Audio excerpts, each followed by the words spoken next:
Hey everyone, my name is Sean Arnold. In the last video that I published, I talked a lot about how Aurora is amazing with Gideon, so it's only natural that I decided to pull up my Robe and Wizard Hat deck, which is an incredibly good solo queuing deck for Gideon, and a really fun one at that. Let me talk about which cards are in the deck before I talk about the build order. First we have the Archmagus, a power card for All Prime, getting for caster heroes like Gideon. He loves the power. Loves power, he goes crazy in power, and so we go and get more power for him.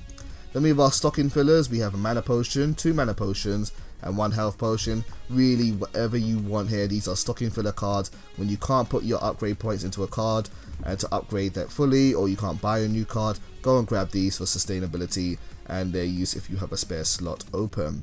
We have a 8 CP Sage's Ward with tons of power here. We have Magus Ward and Lord's Ward as our dummies, and we have a 6 CP Brawler's Ward as our early game vision card.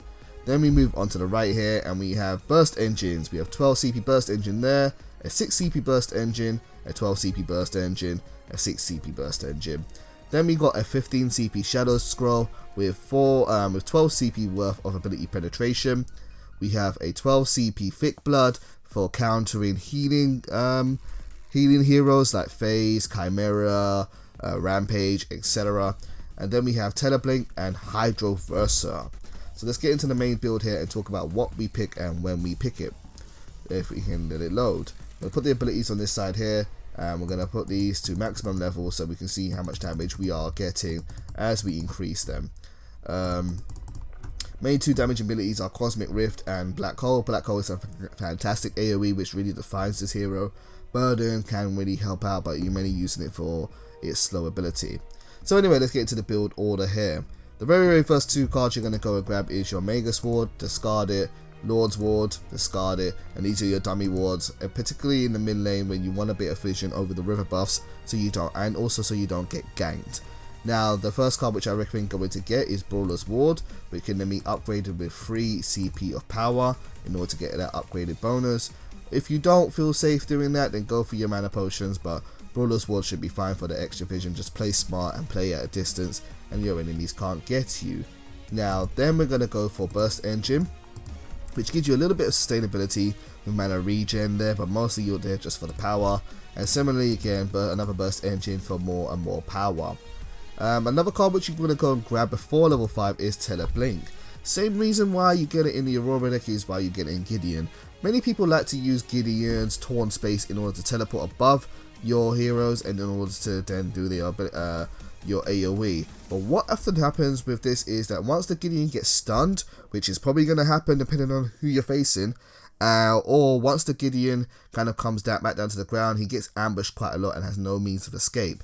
So I instead prefer to teleport in with Teleblink, and then use Torn Space to get away when it's fully upgraded, particularly because it has a short range and it doesn't add 1,000 units straight away. You need to upgrade it in order to get it to that level. So Teleblink is a really extra ability for this kit, and it's going to stay there to the late game. Now, one card which you can get at this point in the early game hand is Thick Blood. It gives you a nice bit of power, but also gives you that kind of anti-healing. And seeing as you have a good AoE with BlackHole, you can kind of bully enemy phases quite a bit by using BlackHole against them in order to trap them. And if phase is being trapped and they try to use their tether, they're just going to pull their carry into you, so it'll be bad for them to do so. So yeah, no, Thick Blood is a really good card, and you can keep it to the late game and upgrade it later on if you so wish or desire. Now we're going to go into more of the mid game card, and our first transition card here is Hydroverser. Once you get Hydroverser on Gideon, you're going to see a huge, and an absolutely huge increase in damage.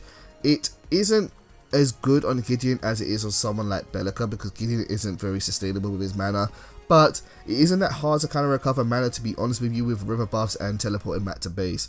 And for that initial first hit, that extra damage boost really can't be beaten. So I really love Hydroverser on Gideon, and it fits in a nice slot that doesn't need to be upgraded also. Now we're going to keep these cards here, and the first card we're going to change out is our Brawler's Ward for our Sage's Ward. Sage's Ward has a little bit of extra health, and we're going to upgrade it with 5 points of power so that we get a bit more power out of our kit. Then we are going to go and upgrade our burst engines into their 12 CP versions with 9 CP worth of power for upgrading. Get rid of that one too. Just again, more damage and more fun for Gideon there.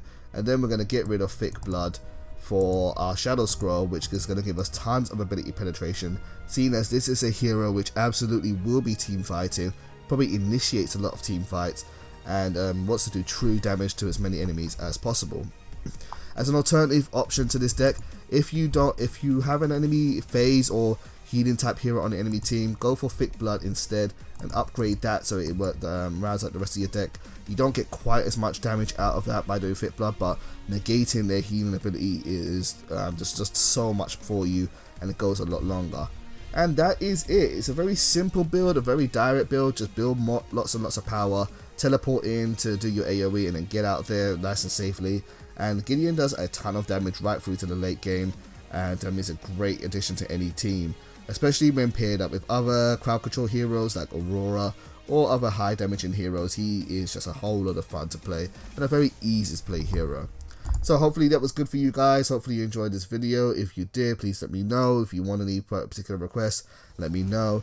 And you can see all my accounts on the screen right now. Feel free to add me to PSN if you ever want to play Paragon with me sometime, or add me to your Epic Games account, Sean Arnold, in order to play with me sometime if you see me online. Otherwise, thank you for tuning into this video, and hopefully you'll tune in again to see some of my other deck builds as we head onwards towards version 42 and grind out those masteries. Thank you for watching, and take care.